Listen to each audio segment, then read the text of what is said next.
Takže A za započtovka číslo 2 a hľadáme najväčší spoločný deliteľ čísel 99 a 78.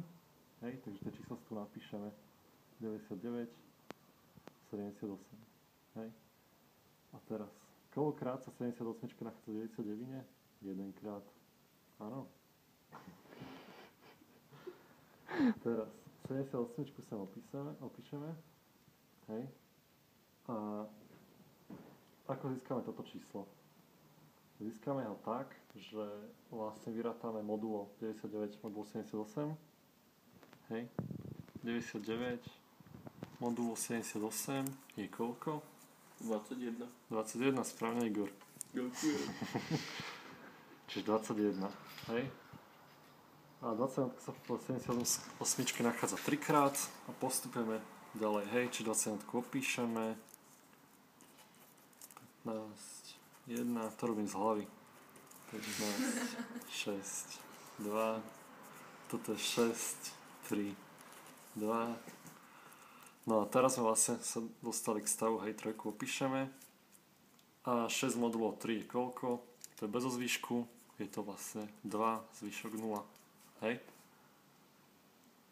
Ale toto sa nepíšeme, tu je pomočka. Neviem prečo.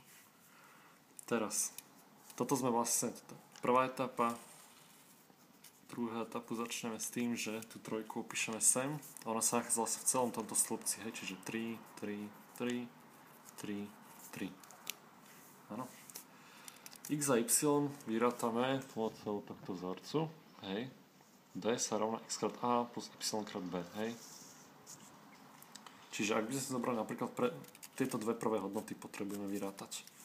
Oni sú vždy 1 a 0, hej, ale akože matematické odôvodnenie je také, že D sa rovná nejaké x krát a je 3, hej, plus y krát b, čo je vlastne 0, hej, toto nám odpadáva a d už vieme, že je trojka, hej, čiže d sa rovná x krát 3, z toho x sa rovná 1, hej, čiže tu máme jednotku a 0.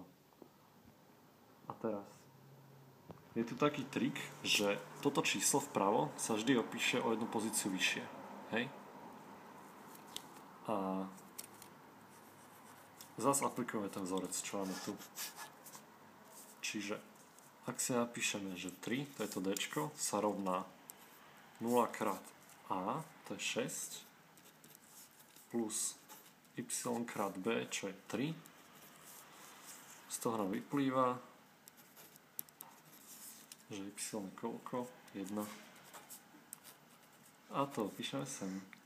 Áno, a tak pokračujeme, hej, toto by išla minus 2 píšeme hore, tu ide 3, trojku dáme hore, minus 11, keď to budete rátať toľko, koľko ja, tak to budete tiež robiť z hlavy.